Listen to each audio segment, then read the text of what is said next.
जय संविधान, जय भीम, महात्मा गांधी की जय, गोडसे मुर्दाबाद।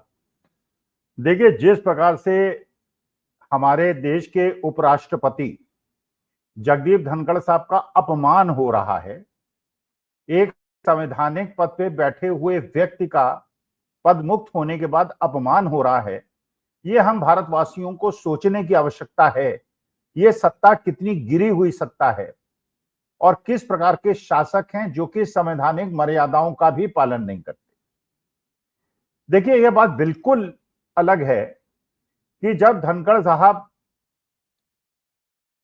सभापति थे राज्यसभा के और जब वो उपराष्ट्रपति थे। चलिए, उपराष्ट्रपति पद तो एक संवैधानिक पद है, उसके खिलाफ ना कभी किसी ने बोला, ना बोलना चाहिए। लेकिन जब वो राज्यसभा के पदासीन सभापति होते थे तो उनका व्यवहार ऐसा था जो कि नहीं होना चाहिए।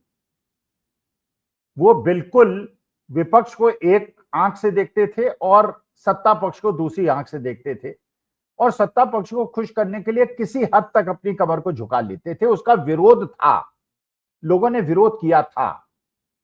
जब उन्होंने विपक्षी दल के नेताओं को एक्सपेल किया था और उन्हें माइक बंद किया था और प्रताड़ित किया था, उनका व्यवहार बिल्कुल गलत था। लेकिन लोकतांत्रिक और संवैधानिक मर्यादाओं का पालन करते हुए लोगों ने उनके आदेश का पालन किया और जो भी उन्होंने किया उसका पालन किया। विरोध करना एक लोकतांत्रिक अधिकार है। लेकिन जो सरकार ने किया है अब धनखड़ साहब के पदत्याग के बाद, और उस पदत्याग में उन्होंने कहा कि उनका स्वास्थ्य खराब है इसलिए पद छोड़ रहे हैं, लेकिन उसके बाद जो भारतीय जनता पार्टी के नेताओं के और वरिष्ठ नेताओं की प्रतिक्रिया आई और जिस प्रकार से उन्होंने गोदी मीडिया से प्रतिक्रियाएं दिलवाई, उससे हम देशवासियों को यह सोचना चाहिए कि भारतीय जनता पार्टी किस स्तर तक गिर सकती है। देखिए, जीवन में तीन प्रकार की स्थिति हो सकती है। कोई आपका सम्मान करे, कोई आपका सम्मान न करे, और तीसरा जब आपका कोई अपमान करे। देखिए, सम्मान करें तो बहुत अच्छी बात है, सब एक दूसरे का सम्मान करें। विपक्षी दल सत्ता पक्ष का सम्मान करे, पिता पुत्र का सम्मान करे, पुत्र पिता का सम्मान करे, शिक्षक गुरु का सम्मान करे, शिष्य का सम्मान करे, शिष्य गुरु का सम्मान करे। ठीक है, सम्मान करिए, लेकिन सम्मान जरूरी नहीं है। लेकिन अगर आप सम्मान न करिए, कम से कम मान न रख पाए तो कम से कम अपमान मत कीजिए। तो एक स्थिति है जिसमें आप सम्मान करें, दूसरी स्थिति है कि ना अपमान करें ना सम्मान करें, मध्यस्थ हो जाएं, तटस्थ हो जाएं, और तीसरी स्थिति है कि अपमान करें। जगदीप धनखड़ साहब का अपमान हो रहा है। जब से उन्होंने त्यागपत्र दिया है, उनके घर कोई उनसे मिलने नहीं गया है, उनका फेयरवेल नहीं हो रहा है, उनकी फेयरवेल स्पीच नहीं हुई है, कोई भारतीय जनता पार्टी का नेता उनके प्रति सद्भाव नहीं दिखा रहा है, संभाव नहीं दिखा रहा है, संवेदनाएं नहीं दिखा हुआ है। इसका उस व्यक्ति के लिए जो अभी 2 दिन पहले तक एक संवैधानिक पद पे, द्वितीय सबसे बड़े संवैधानिक पद पे बैठा हुआ, इसका मतलब यह है कि संवैधानिक परंपराओं का इन लोगों को जरा भी ध्यान नहीं है। They don't care, they don't care. और अगर इसी प्रकार से हमारे देश में हमेशा हुआ, प्रधानमंत्री गए आए, राष्ट्रपति गए आए, मुख्यमंत्री गए आए, लेकिन आने वाले मुख्यमंत्री ने संवैधानिक मर्यादाओं का पालन करते हुए दोनों ने एक दूसरे का सम्मान किया। लेकिन अगर इस प्रकार से उपराष्ट्रपति का सम्मान न हो और उनको फेयरवेल न दिया जाए, फेयरवेल स्पीच न देने दिया जाए, कोई उनसे मिलने ना जाए, जबकि उन्होंने त्यागपत्र में लिखा है उनका, और ये कहा जाए क्योंकि वो विपक्षी दलों के नजदीक हो रहे थे इसलिए उन्हें इस बात का दंड मिला। भाई, विपक्षी दलों से अच्छे संबंध बनाना किसी भी सभापति के लिए संसद के अंदर आवश्यक है। संरक्षण की आवश्यकता विपक्षी दल को होती है, सत्ता पक्ष को नहीं होती। सत्ता पक्ष तो ताकतवर होता है, विपक्षी दलों को संरक्षण की आवश्यकता होती है। लेकिन चलिए, धनखड़ साहब ने विपक्षी दलों को जब तक कुर्सी पर बैठे रहे वो सम्मान नहीं दिया और संवैधानिक मर्यादाओं का पालन नहीं किया, लेकिन कम से कम 3 साल तक जिस सत्ता पक्ष के लिए उन्होंने सब कुछ करने के लिए किया और उसके बाद सत्ता पक्ष उनका इस प्रकार से अपमान कर रहा है, ये क्या देश की जनता को स्वीकार्य होगा? ये मैं इस वार्ता के माध्यम से आपसे जानना चाहता हूं। भाई ठीक है, मर्यादाओं का पालन कीजिए, गुलदस्ता लेके जाइए, उनसे मिलिए, कुशल क्षेम पूछिए, फेयरवेल दीजिए, फेयरवेल उनसे एक एड्रेस करवा दीजिए, जिससे देश की जनता को लगे कि हमारे देश के उपराष्ट्रपति जो संवैधानिक पद पर बैठे थे उनका अपमान नहीं हुआ। लेकिन जो हो रहा है उससे साफ पता चल रहा है कि अपमान हुआ। देखिए, अब दूसरा मुद्दा जो सबसे ज्यादा इंपॉर्टेंट है वो ये है कि अब धनखड़ साहब करेंगे क्या? चुप होकर बैठ जाएंगे, या अब क्योंकि वो पद मुक्त हो गए हैं और खाली हैं तो उन परंपराओं का पालन करेंगे जो उनके समाज ने अभी तक किया है? देखिए, जिस समाज से धनखड़ साहब आते हैं और राजस्थान से आते हैं, राजस्थान के अंदर बहुत ज्यादा क्रोध है इस बात का। भाई किसी को त्यागपत्र लेना, किसी को हटने के लिए कह देना वो एक अलग मुद्दा है, लेकिन उसका इस प्रकार से अपमान करना ये एक ऐसा मुद्दा है जो किसानों को और उनके समाज को उद्वेलित कर रहा है, और राजस्थान के समाज को तो बहुत ज्यादा कर रहा है। देखिए, जाट समाज के अंदर दो प्रकार की परंपराएं हैं। एक परंपरा है जो चौधरी चरण सिंह ने डाली थी, चौधरी देवीलाल ने डाली थी, और चौधरी सतपाल मलिक ने डाली। चौधरी चरण सिंह किसानों के नेता थे। सत्ता पक्ष जो कांग्रेस पार्टी के जिसके वो सदस्य थे उससे उन्होंने विद्रोह किया था, अलग हुए थे और सत्ता में आ गए थे। संवित सरकार बनी थी उत्तर प्रदेश के अंदर और डिप्टी प्राइम मिनिस्टर भी बने थे, चौधरी देवीलाल दूसरे किसान नेता, जाट समाज के नेता, कद्दावर नेता, कांग्रेस के विरोध में उन्होंने राजनीति की, हरियाणा के अंदर उसको स्थापित कर दिया और कांग्रेस को हटा दिया। तीसरे सतपाल मलिक, चलिए वो भी पहले जनता पार्टी में थे, फिर उसके बाद वो कांग्रेस में गए, उसके बाद वो भारतीय जनता पार्टी में गए, लेकिन भारतीय जनता पार्टी की उन्होंने सेवा की, इसी वजह से उन्हें गवर्नरशिप मिली। लेकिन जब वो गवर्नरशिप से हटे उसके बाद जिस प्रकार से उन्होंने वीरता से अपने समाज और अपनी परंपराओं का निर्वहन किया, उससे लोगों ने कहा कि भाई ये तीन जाट नेता ऐसा हैं जिन्होंने हमारे समाज का मस्तक ऊंचा किया, चौधरी चरण सिंह, चौधरी देवीलाल और सतपाल मलिक।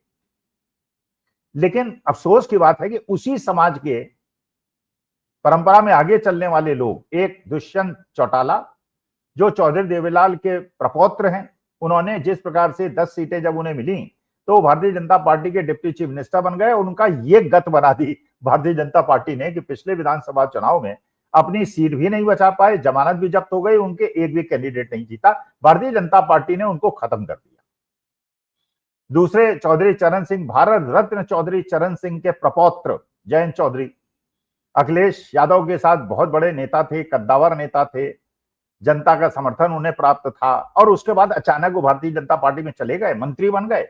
और आज के तारीख में ये जो हो रहा है धनखड़ साहब का, ये एक इंडिकेशन है कि जो धनखड़ साहब के साथ हुआ, जो दुष्यंत चौटाला के साथ हुआ, वो जयंत चौधरी के साथ भी होने वाला है। अब सवाल है कि धनखड़ साहब करेंगे क्या? मुझे जो लगता है, जो इंडिकेशंस मिल रहे हैं, एक प्रकार की गोलबंदी हो रही है। जैसे पहले कांग्रेस ने एक स्टेटमेंट दे दिया था, जयराम रमेश ने एक स्टेटमेंट दे दिया था धनखड़ साहब के समर्थन में, लेकिन बाद में पी चिदम्बरम ने जो सरदेसाई जी से बात की, एक वार्ता की, उन्होंने स्पष्ट किया कि कांग्रेस का स्टैंड बिल्कुल स्पष्ट है। खड़गे साहब ने इसको बिल्कुल स्पष्ट कर दिया है, कांग्रेस के राष्ट्रीय अध्यक्ष ने। उन्होंने कहा है कि ये मामला धनखड़ साहब का और भारतीय जनता पार्टी के बीच का है और यही निपटे, और क्यों हुआ, कैसे हुआ, ये दोनों जाने। इसका मतलब ये है, क्योंकि ये नहीं पता कि धनखड़ साहब कल क्या करेंगे, फिर वहीं लौट के न चले जाएं और क्या करें, इसलिए कांग्रेस ने सबको धनखड़ साहब पे छोड़ दिया।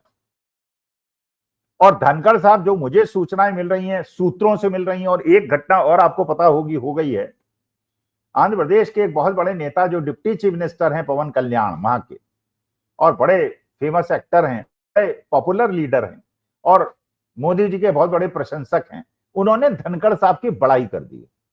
अब धनखड़ साहब की बड़ाई करने का मतलब यह है कि वो एक स्टैंड ऐसा ले रहे हैं, मतलब जिस सत्ता पक्ष ने धनखड़ साहब को अपमानित किया उसकी बड़ाई करने का मतलब यह है कि आंध्र प्रदेश एक अलग दिशा में जा रहा है। जो चंद्रबाबू नायडू ने कुछ दिन पहले SIR का विरोध किया और अब पवन कल्याण ने धनखड़ साहब के साथ खड़े होने का निर्णय लिया, इसका मतलब यह है कि आंध्र प्रदेश दूसरी दिशा में चल चुका है। SIR जैसे फंस गई है बिहार के अंदर, जनता का आक्रोश दिख रहा है।